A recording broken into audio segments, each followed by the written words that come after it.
a deal has been made. Seemingly a pretty shitty deal, to be honest, at least for Europe, which, I mean, even as an American, I'm not a fan of. I don't like that. I actually, believe it or not, value a strong, cordial relationship, transatlantic cordial relationship with our allies over there in Europe. Not to mention America's place in the world economy. I think this weakens the world economy. I'm a fan of free trade in general. And just because it's bad for Europe doesn't mean it's great for the United States either. You know what? I guess I need to hear a little bit more details. All I've done really is read the headlines that it's a 15%, pretty much blanket tariff on all European goods, which is obviously bad for, as far as choice for the American consumer, and bad for exports for Europeans. All right, let's just read some more details. And I'm very curious what the reaction is around the world. I mean, I have already seen headlines that the French PM, who is not Macron, to be honest, I don't know his name, Francois Bayrou, he says it's a dark day for Europe, and that Europe, the EU, submitted to Trump. It's a dark day when an alliance of free peoples, united to affirm their values and defend their interest, resolves to submission. Let's see. There's Ursula. It's a good deal for everybody, I believe. Says Trump. And I think you were saying this is probably the biggest deal ever reached in any capacity, trade or beyond trade. It is. It's a giant deal with lots of countries. She did not sound happy. For more, let's bring in Bloomberg's Oliver. Trump seems happy, which honestly makes me kind of mad too. I don't like the fact that Trump's hardball psycho bullshit tactics worked. Oliver, it's President Trump, so obviously there are going to be superlatives. It's not just a good deal, it's the best deal that's ever been reached. What is in this deal? Yeah, so listen, we're gonna spend a little bit of time here just to go through what we got from this deal between the EU and the United States in Scotland, as you mentioned there. So what the EU went into these negotiations hoping for was 0 for 0, 0% tariffs for 0% tariffs. What they ended up with was 0% tariffs for 15% tariffs. So the Trump administration, it's kind of crazy. Can call this a big win. As far as the So we got 0 tariffs for American goods into Europe. Not that you guys will be buying any. Right? Like, does it even matter what the tariff is? You guys aren't going to buy any U.S. goods. Europeans are concerned, this is materially lower than what was threatened by the end of this week. That was 30%. Oh, unless you're forced to. I see EU has to buy $750 billion in U.S. products. Okay.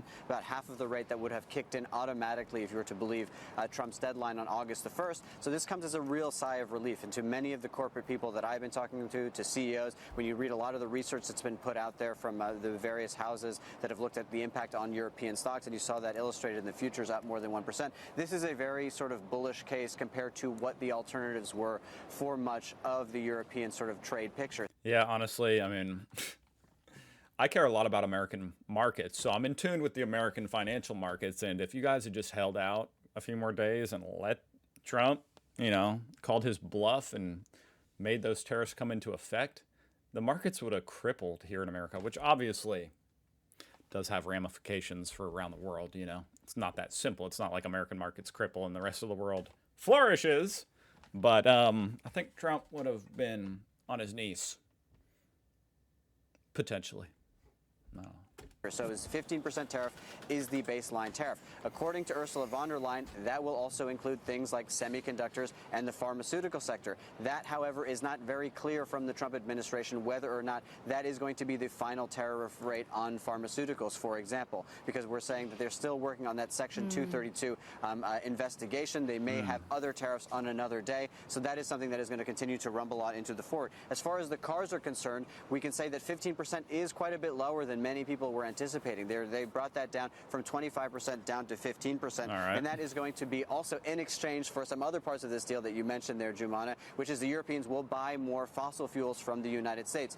$250 billion worth for the next 3 years. That is $750 billion worth of natural gas, oil, and those sorts of things. I should mention, again, as a footnote in that, currently the Germans, a large LNG sort of importer within Europe, they already buy 92% of their LNG from the United States. So the question is, how much space is there for additional sort of measures there? And I should just say this as a sort of final note of caution, though this is overall a sort of bullish outcome as far as the Europeans are concerned, and many of the leaders across Europe have sort of come out on Twitter to that effect, there is still the question of how changeable are these rates. I guess some Europeans actually like this deal. I don't know. I have heard, I mean, obviously it's not as bad as it could be. Ultimately, for a Trump administration that For may what want to that's achieve worth. other policy goals in the future, you can see that question very much open on the question of pharmaceuticals, which maybe we've not heard the last word on. It's All right. I'm curious. I mean, I'm a little bit biased in how I chose this, you know, but I did. I mean, this was one of the first results when I was researching about, you know, videos on this deal. A miserable deal, says the ex-EU trade negotiator on U.S. tariff agreement. I'm very fascinated to know what he has to say. These are all linked down below, by the way, small and up-and-coming channels, you know, Bloomberg.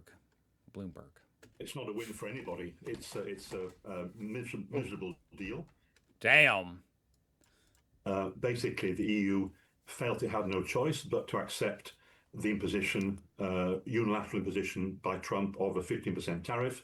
You know, it is interesting. He's kind of right. Like, they didn't really have a choice, huh? Like, it was, you know, shitty deal, because Trump is willing to, I guess, just burn down the entire world for the sake of, you know, using that as his cards that he's holding. Hey, I can just crash the entire world economy. Ha ha. You have to do what I say. The alternatives Nice. were worse. Trump was threatening 30% tariffs on all EU exports. That would have led to a complete trade war, which the EU cannot afford to have, given the very tense geopolitical situation that the world faces. So the EU basically resigned itself to this 15% tariff, and will move on. As you were saying a moment ago, there's a lot of details are not very clear yet. I just feel like it damages our relations even further. It's not clear at all how the EU will be able to buy more energy from the USA, whether and how it will invest more in US manufacturing. These are things that the markets control, not governments. So I think it's not the end of the story. We'll have to see how this deal is implemented over the next weeks and months. As some of those blanks get filled in, John, I wonder where would you be watching in terms of the biggest potential risks, both to the European economy, but also to Ursula looks a little defeated there. I don't know. Maybe I'm reading into it. the perhaps stability or fragility of this deal as we fill in some of the things that we don't know yet? I think there are a couple of areas where we need to watch carefully. One is whether the EU will give any concessions to the US on regulation of the big data platforms. I'm quite sure that the US has got something there. Secondly, there's a commitment, very unclear, that the EU will reduce tariffs or remove tariffs on some agricultural imports from the USA. All right. I've got the news pulled up on the Europe subreddit. I'm very curious to see how you guys are interpreting this deal.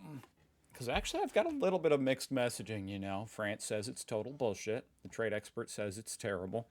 But some other people, you know, I've heard out of Germany and stuff, say it's not bad. You know, it's pretty good.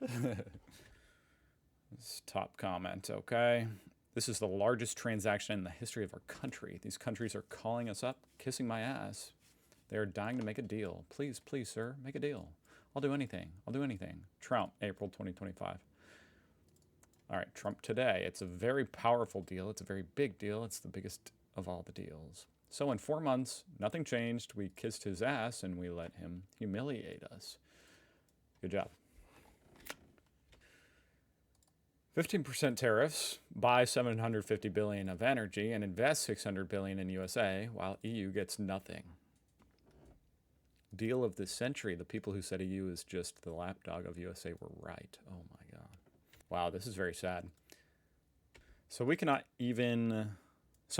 invest even $500 billion in ourselves, but let's give Trump nearly $1.5 trillion.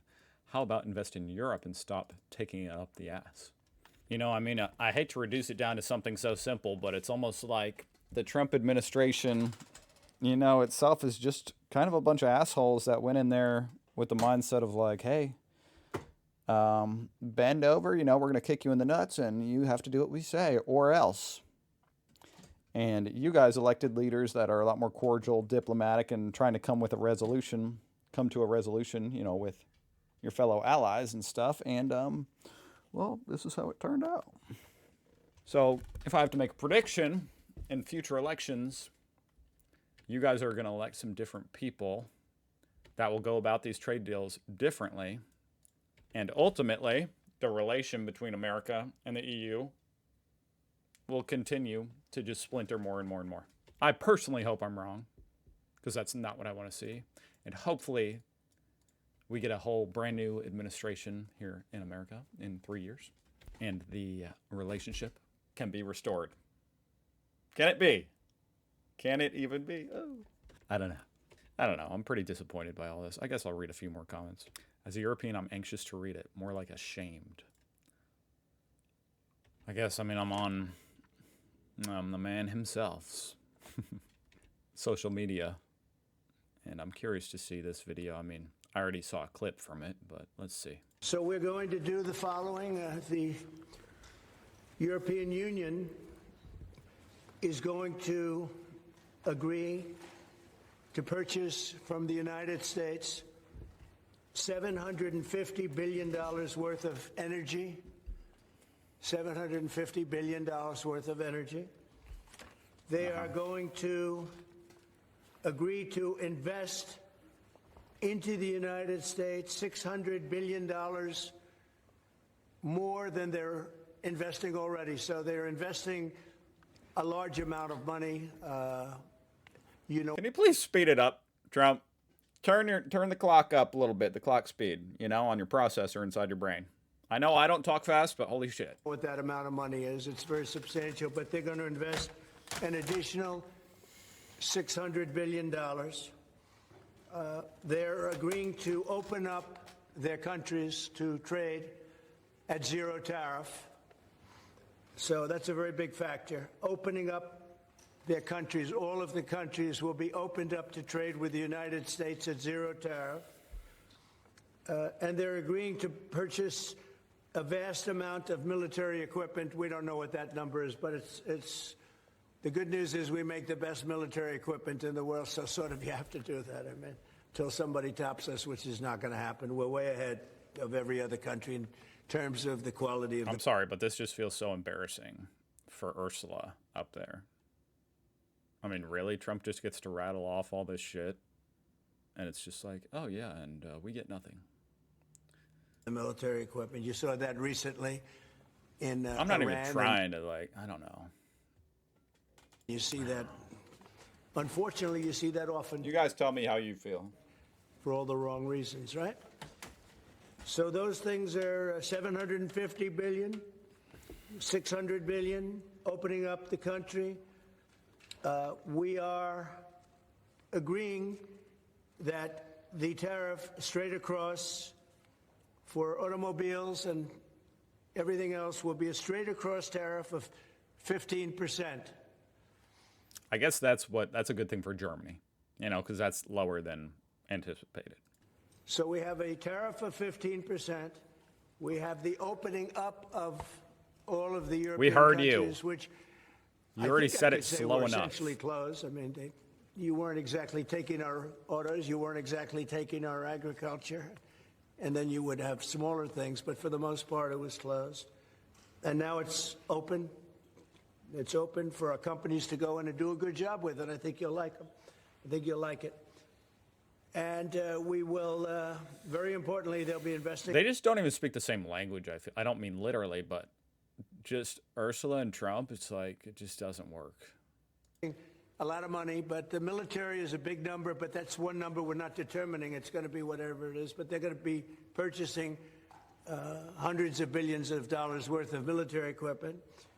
And I don't know anything about her, to be honest, other than I've seen clips, you know, and A it's very just totally the opposite of Trump, which is, I mean, Usually I would think that's a good thing. Importantly, they're going to purchase $750 billion worth of energy. So that's going to be. You already said great. that. And $600 billion worth of investments. Okay. So I guess this deal, I don't know how this whole approval process works in the EU. The way Trump is promoting it, it's like it's done. And to be honest, also that's how Ursula kind of gave that impression. But apparently it needs to be approved by all member states. All member states? I mean, I can't imagine this being approved by all member states. He says it's embarrassing. Everything at 15%, while steel and aluminum tariffed at 50%. No tariffs on EU products with a promise to buying billions in energy. Yep. See, this is kind of what I was saying. They're saying she folded. They're saying she needs to step down and have new elections ASAP. I mean, you guys tell me if I'm out of line. I probably am because I don't know enough about the EU politics and about her. But it's like she just seems like she was fit for a different administration, environment. And in the current one, you got to need new people. And like I said, I'm honestly not happy about this, even though as America won, I feel like we all lose. That's how I feel. So, damn. Okay. Fascinating. We'll follow this for updates, guys. I'll be very curious to see if it is approved by all the member states. I don't know how is every member state going to approve this? Doesn't seem possible, but they're acting like they will, so we'll see. Okay. Thank you for watching. I apologize on behalf of America, and I'll see you tomorrow. Bye.